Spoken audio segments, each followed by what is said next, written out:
we're excited about this year. I mean, on paper, things look good, so it's easy for people to get excited about what they see if they follow what we've done and who we've brought in and who's coming back. But there's still a lot of question marks that have to be answered, and you got people returning for their fifth year or coming out of injury situations from last year. You've got a couple of transfers that we think are going to help us, but it still remains to be seen. They're very talented people. And then the freshman class grew at the last minute with Connor joining them and Connor McClain coming in initially planning to defer for the Olympic Games, and some injury and setbacks and things sort of precipitated an early arrival for her. So that was a shot in the arm that we didn't anticipate. And suddenly we have the largest team that I've ever coached. And so on paper, it looks great in terms of if our health holds and they don't kill each other, and they can continue to be selfless the way they were last year as in the face of adversity, then I think we have a real good chance to do something special. But again, it's October, and we've got a long way to go. Getting Haley Bryant back for just another season and everything she's accomplished so far, how does somebody like that stay driven to do it one more time? And national championship, I'm assuming, is what she thinks about. Yeah, I think Haley's a different person now than she was as a freshman. You guys remember, as a freshman, as talented as she was and as impactful as she was, there were some inconsistencies and things that showed up. She's a much more mature person now. She enjoys the leadership role that she finds herself in now. I think that's motivating to her. I think she understands that her personality and the way that she goes about her business is something that our team needs to emulate, and so I just think she's enjoying her role. I think she's comfortable in her own skin now, and very just comfortable in the role that she's in. She loves LSU, and she wants to finish on a high note, and then see whether or not she comes back for her. This class will be the last one that gets that fifth year COVID year. Hey, Coach. Hey. Kaya Johnson coming off the injury. How is she doing, and what do you expect to see from her? She's doing great. She full go. She's been pain free. She came in ready to roll, and then we had a little illness that set her back, but just got word from the trainer for the first time this year that she'll be full blast this week. So I'm telling you, the sun shines a little brighter when Kaya Johnson's rolling the way that she can, and so just her presence alone makes a big difference for us, and you can already feel that. I mean, even if we didn't add the freshmen and the transfers, just getting her and having Alona come back and would be a really nice team. But now we've expanded that, and certainly getting Aleah, who you'll talk to in a minute, getting her going. We've given her a little bit of downtime coming out of World Championships, but she's obviously a big cog in our wheel too. So Kai's doing great, and we expect her to be fully recovered. Jay, obviously you could just go with a lineup and say you're all, a bunch of all-arounders with Kaya and Haley and Alona and Connor, I guess, and Aleah certainly. But having this depth, is this going to afford you maybe more than usual to try to give people a break here and there, and not do as many all-around routines? Yeah, you'd hope. I mean, that's the hope. The hope is that with the numbers that we have this year, if our health holds, that we can be strategic in the way that we make some lineup decisions throughout the year and put ourselves in a little fresher place. We had to ride Aleah and Haley in the all-around every single week last year. That's not a recipe for success in most years, and we had to really manage their bodies and keep them from training too much, and so hopefully it grants us a little bit more flexibility, the ability to pull an event or two away from some of the all-arounders when we can and put somebody else in. But again, that's all theoretical until we see where everybody is. We have a lot of people on different pages right now for various things. Aleah's coming out of World Championships.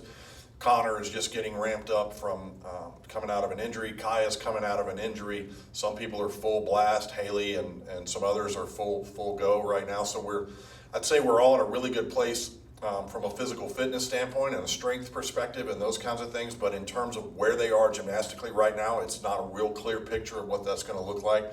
But I'd like to know, if we get to December, I think we should, if we're healthy and everybody's moving in a relatively good direction, I think we can begin to start to project internally what we would like lineups to be in various meets, and that would be a luxury we haven't ever had here. I've had it in another place for years gone by for a couple of times, but this is something unique to our experience here so far.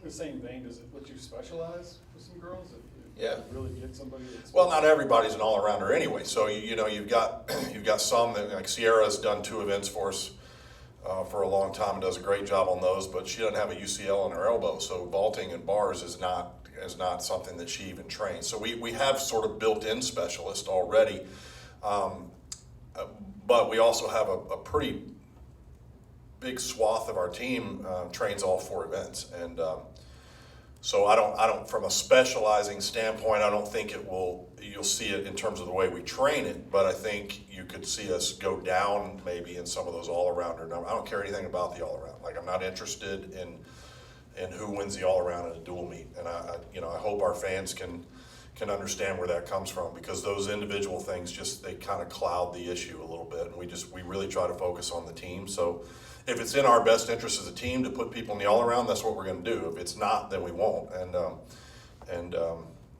it's just going to be about what gives us the best chance to win on that day, or at least score where we want to score that day, and then also be strategic, hopefully, about resting and preserving our bodies, because April is where we want to be fresh and as healthy as possible.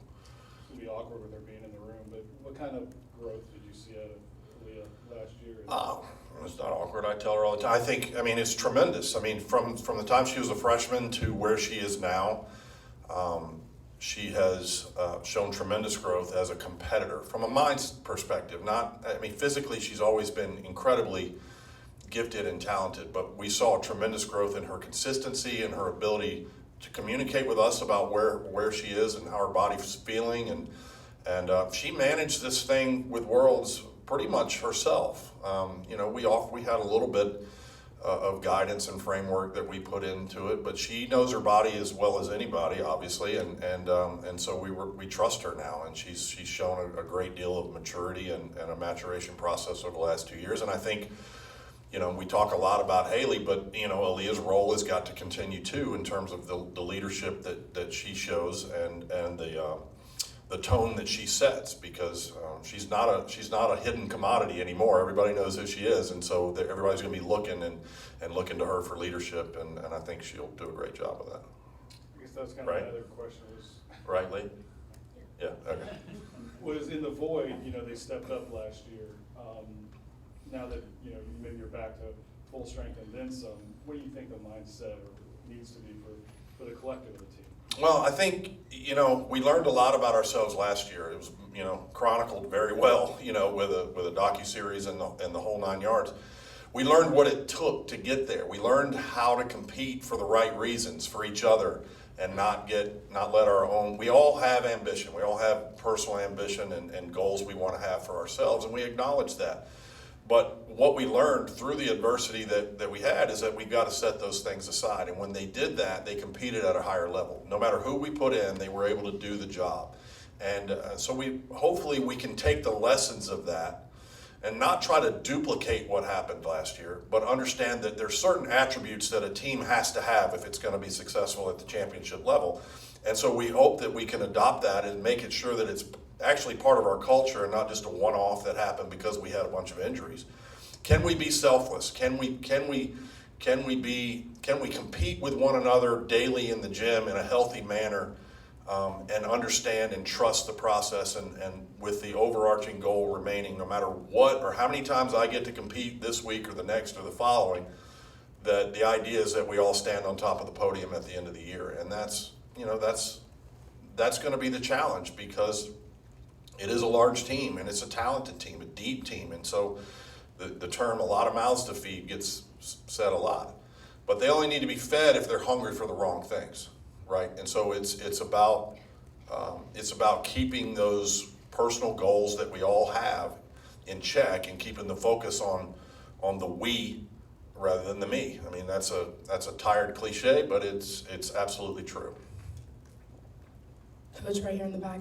Could you talk a little bit about Savannah, what she's added to the team, Yeah. transferring from Florida? Yeah. And then another question, SEC Championships is in New Orleans this year. Is that giving the team something to look forward to a little bit? Yeah, I think. Well, I'll answer the second half of that first. I think getting SECs back in New Orleans is huge. It's a tremendous thing for our fans.